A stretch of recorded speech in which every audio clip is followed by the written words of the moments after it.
Good evening. It's an honor to serve with you. And to the residents of our city, thank you for the trust that you've placed in me and in our team.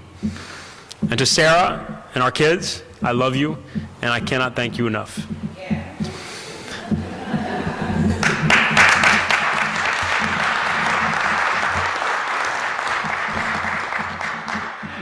Before I start tonight, I want to say a few words about the fire on Charter Oak Place yesterday.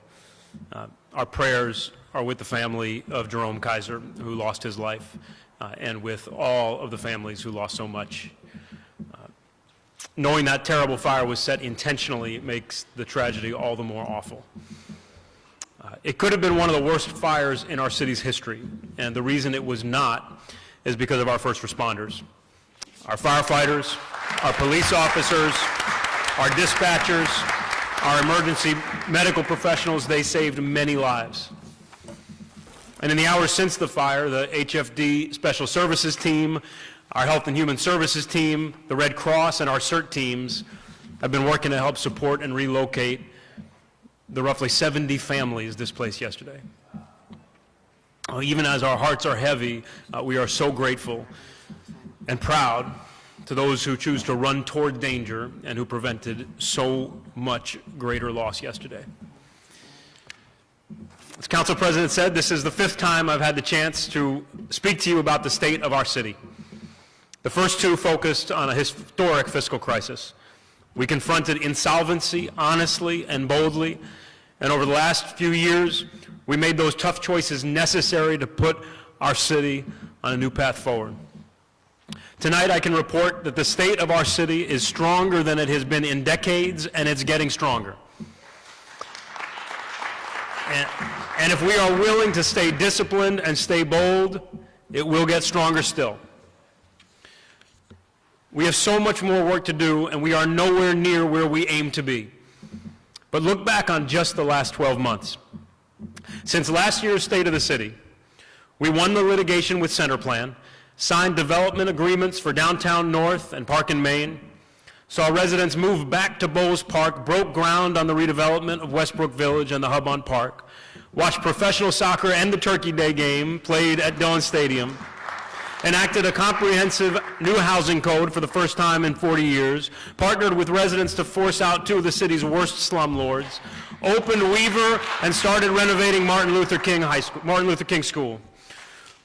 We saw Greater Hartford rally to raise millions for the new Boys and Girls Club off Weathersfield Avenue. Upgraded facilities in our parks, saw construction start on the Park Street Library branch and near completion at the Parkville Market, and swore in the most diverse police academy class in Hartford's history. We attracted new sources of support for our Youth Service Corps, launched new initiatives to reduce chronic absenteeism with the Hartford Public Schools, won grant funding to promote child development by increasing the number of words our young children hear, and secured $800,000 to launch the Hartford Healthy Family Initiative to reduce chronic disease. Our city was recognized as one of 3 cities to watch around the country for our work on green energy and sustainability. And last week, our fire department became one of just 87 departments in the entire country to be both internationally accredited and ISO Class 1 rated department. And yesterday we saw why.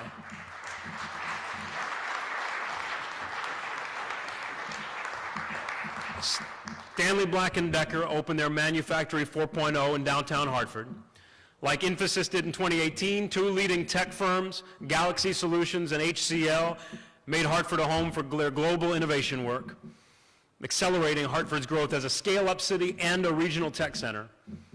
More insurtech firms put down roots here. Hartford Healthcare launched a digital health accelerator with UConn and Trinity, signed a historic partnership with the Israel Innovation Authority, and will soon be moving hundreds of jobs and creating hundreds of new jobs on Pearl Street. Our credit rating was raised, and then it was raised again, citing our careful controls. We began rebuilding our city's fund balance, continued to invest in infrastructure without borrowing, and put resources aside for future capital investment. That's just a small sample. That's just in the last 12 months. And that's something that we can all be proud of.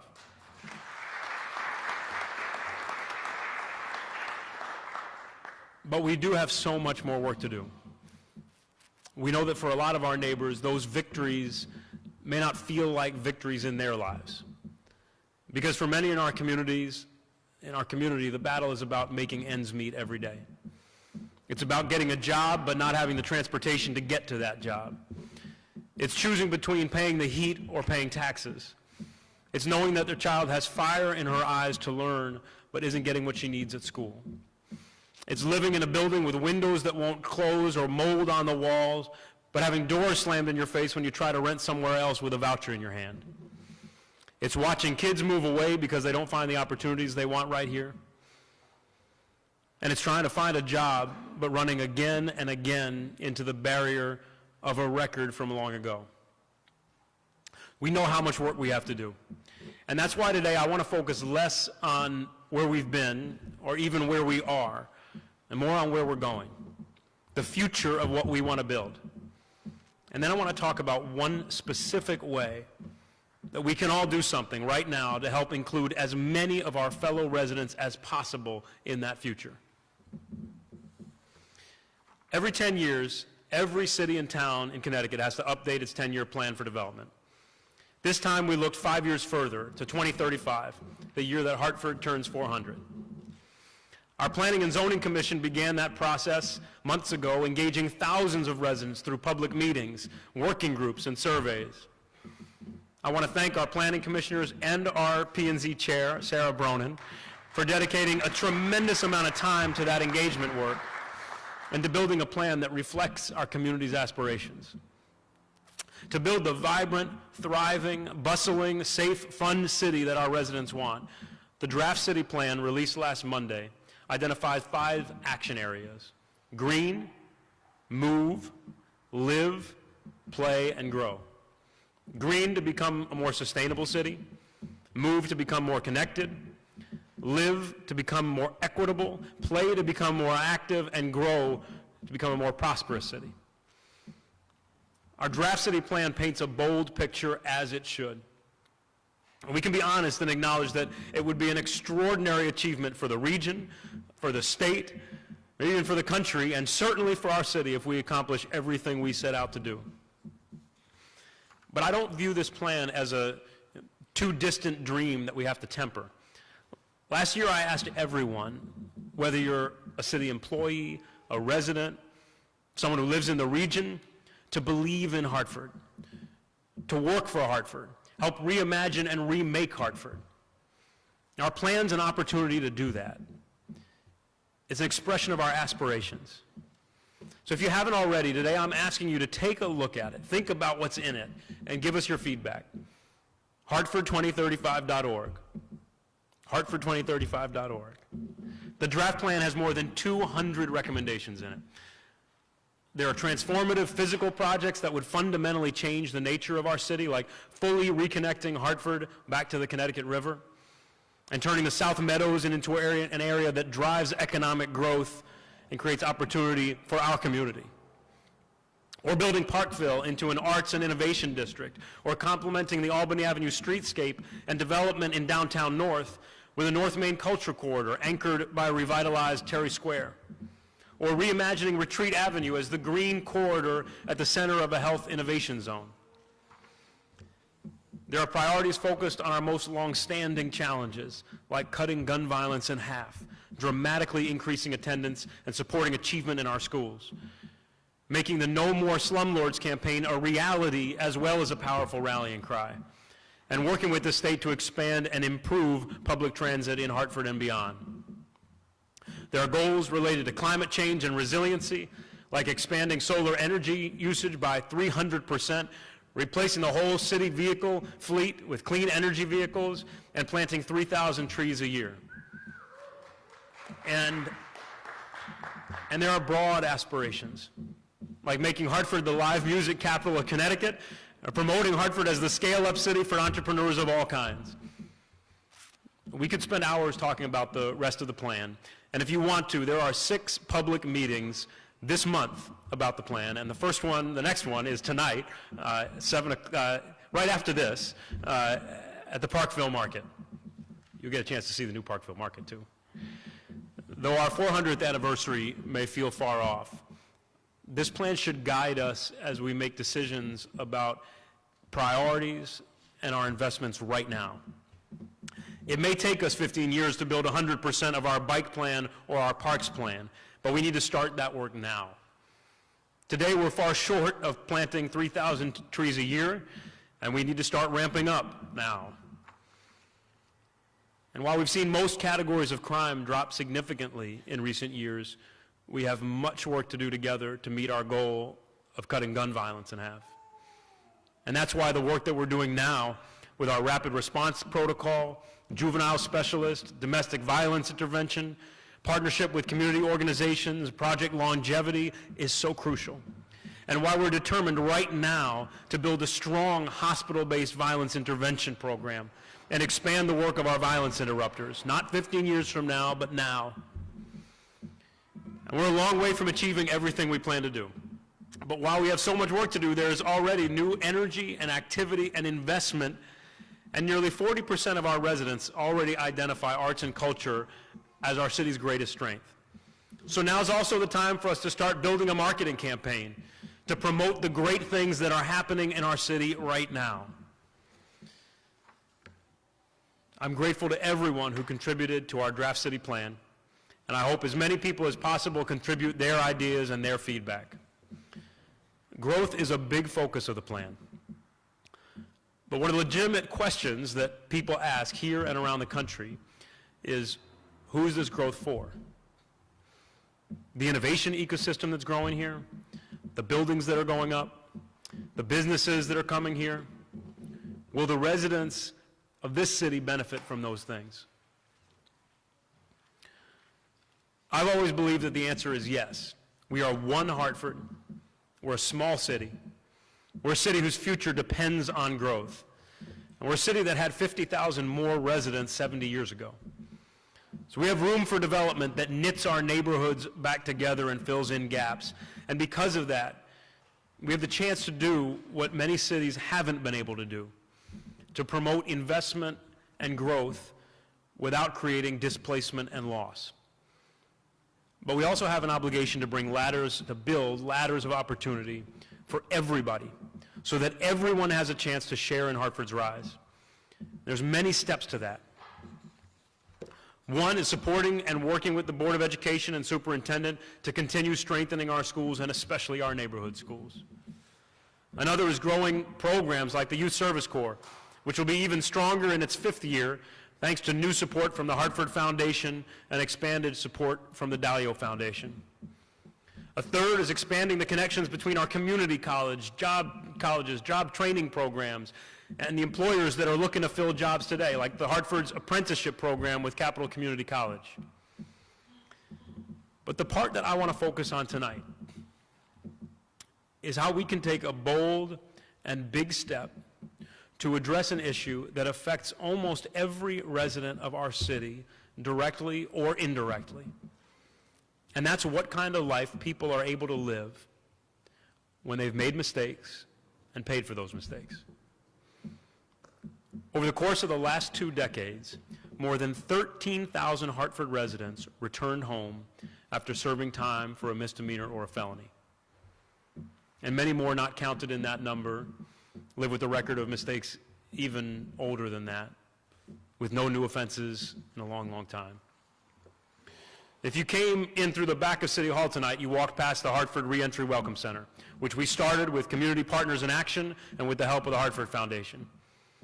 In just over a year, our reentry team has built partnerships to connect clients to basic needs, medical treatment, education, housing, family reunification support, and more. The staff has seen more than 450 individuals walk through those doors. For someone getting off a Department of Correction van, there's a world of difference between stepping onto a sidewalk with nowhere to go and stepping into the Reentry Welcome Center. Recently, I spoke to Eveline. A few years ago, she'd been convicted of a nonviolent felony. She did her time, she was released, and had nowhere to go. She struggled to find work, and she couldn't find housing. When she went on job interviews and was transparent about her past, some employers told her that the past would not be a problem.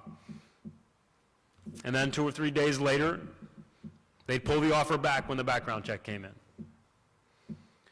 Last April, she walked through our doors below these chambers. Our reentry team helped her find a place to stay. The next Monday, they sat around a table and made a plan. She had previously been a certified nursing assistant, and the center helped her get her license back. She finally did get a job, but not at the level she used to work at. She has a car, but she can't get an apartment. Without the reentry center, she might have had nothing, but she continues to run into walls again and again. And her story's like Kevin's. Kevin grew up in Blue Hills, and he's lived here his entire life. He got into Prince Tech, and before he graduated, he got into trouble and was incarcerated. After he got out, he had trouble finding any kind of job. He said, once I had that record, no one wanted anything to do with me. I would get a job, they would do the background check, and I would lose the job. Kevin was in and out of prison, and he knows that he's made serious mistakes. The last time, after he got out, he heard about the Reentry Welcome Center, and he decided to give it a shot. The reentry team helped him write a resume, they welcomed into a support group with other men, and they connected him to Platform to Employment, which pays the wages of returning citizens for a period of time so that there's no risk to employers when they give somebody a chance. Today, he's working at an auto shop. His goal is to become a mechanic and save up for an apartment. His record, though, is a barrier to both. And he says he's saving up and might get a car to live in, but as he said, who wants to live in a car? We want to grow our Reentry Welcome Center, and we can do a lot of good that way. And we're all so grateful for the staff at the center, many of whom are here tonight.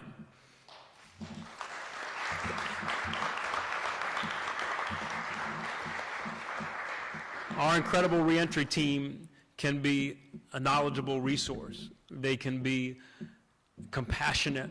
They can be caring in a way that many of those who walk through the doors can't find elsewhere. They can help make a plan. They can connect people to resources. But what they cannot do is erase the record that holds so many people back, no matter how hard they try. State lawmakers, though, can do that.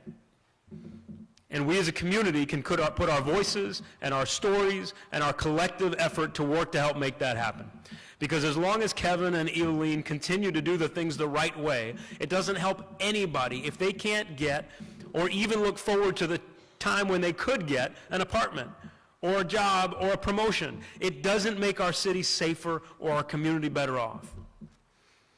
There's a movement around the country and in Connecticut to remove those lifelong barriers by automatically expunging the criminal records of formerly incarcerated people who committed certain types of offenses, did their time, and have stayed offense-free for a number of years. The principle is simple. As a society, we impose consequences when people break the law, and we should. But that doesn't mean that every crime deserves a life sentence. Pennsylvania passed the first clean slate law in the nation in 2018. The second state to pass a clean slate law was Utah, with a Republican governor in 2019. The ACLU supports the idea, and so does J.P. Morgan Chase's Public Policy Center. Clean slate is not about lighter punishment. It's about whether we believe that perpetual punishment benefits our society, or whether we all do better when those who have erred and been punished have the chance to work, to pay taxes, to support their families, to live in a home that provides a stable foundation for a life well lived within the law.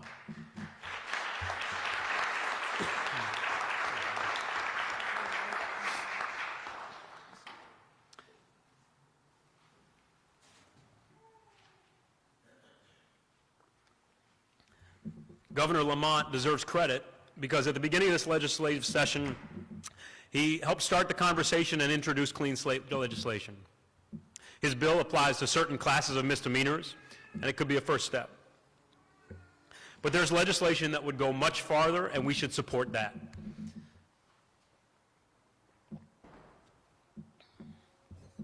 Legislation introduced by Senator Holder Winfield and co-sponsored by Majority Leader Ritter would automatically expunge all misdemeanors if someone stays crime-free for 7 years. and expunge 3 classes of the least serious felonies if someone stays crime-free for 12 years after they're convicted, with certain exceptions.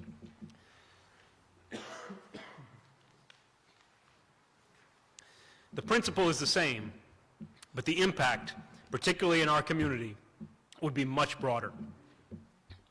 Under the bill, more than 25,000 people would have their record expunged in the state of Connecticut. And in Hartford, at least 7,295 people would see their records expunged either immediately or in time if they don't reoffend.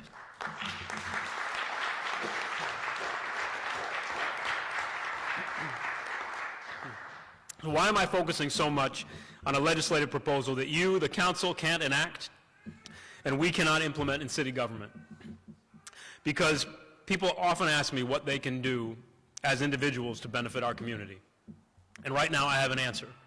Over the next 3 months, urging Connecticut's General Assembly to pass the strong, clean slate bill could be one of the most important things we can do for Hartford's future.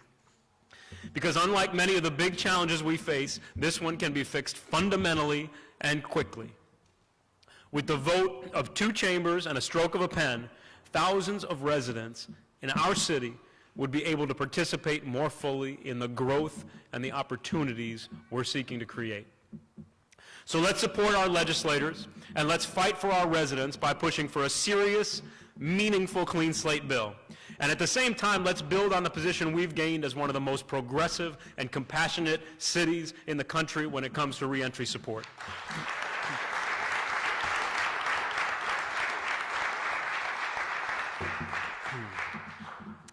Before I close, I want to address the coronavirus. While there are things we don't yet know about coronavirus, we know some important facts. First, it will spread. We have not had confirmed cases in Hartford, but that will change probably soon. And the fact that we have not identified a case here may simply be that across the country and here in Connecticut, there's been far too little testing done. Second, based on the evidence so far, we know that the vast majority of people who do become infected go through what feels like a cold or a flu and then recover, if they develop symptoms at all. Third, we know that every single person can take easy steps to dramatically reduce the likelihood that they'll get sick. You should wash your hands a lot, wash them well, avoid shaking hands, and avoid unnecessary contact with others. Fourth, we know that our goal as a city and as a region should be to avoid getting to the point of community spread. Community spread is that point where you can contract the virus without being able to trace the source of that virus to a particular contact. And fifth, we know that to avoid community spread, it's much easier to take smart, aggressive actions early than to try to play catch up after our health system has been overwhelmed. As a city, we're planning for many scenarios in close coordination with hospitals, schools, public institutions, businesses, the state, and federal governments. There is a chance that we'll have to change the way our government, our schools, and our businesses operate, and we're preparing for that. As part of a public information effort over the next few weeks, we'll hold a teletown hall with medical experts in the next week in English and then in Spanish to get accurate information to our residents and answer questions. I know that there are many people who are nervous and concerned about the new coronavirus, and we should all take this seriously. And our collective response must be to take the basic precautions, listen to the experts, and act on their advice.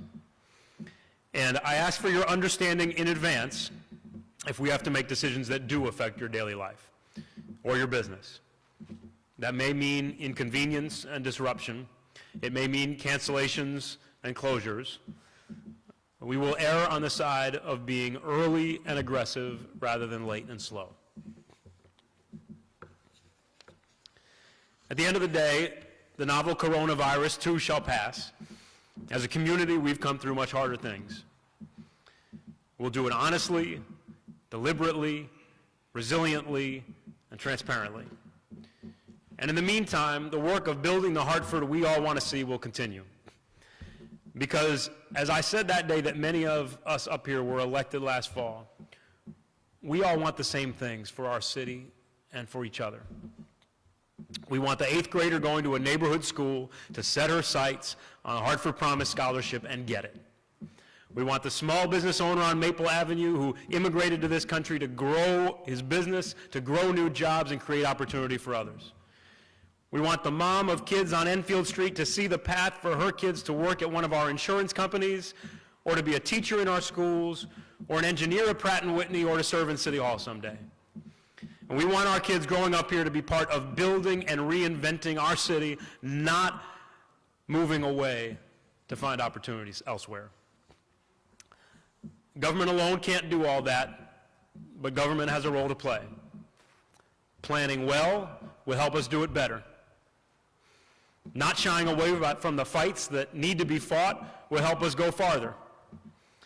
Shining a light on the incredible talent and beauty and strength of our community and our city will remind us why we do what we do, why it matters so much, and why we all need to work so hard. And continuing our work with relentless energy and urgency and focus on the long term will mean that in the not too distant future, some mayor can stand up and simply say, the state of our city is strong. God bless you all. God bless the city of Hartford.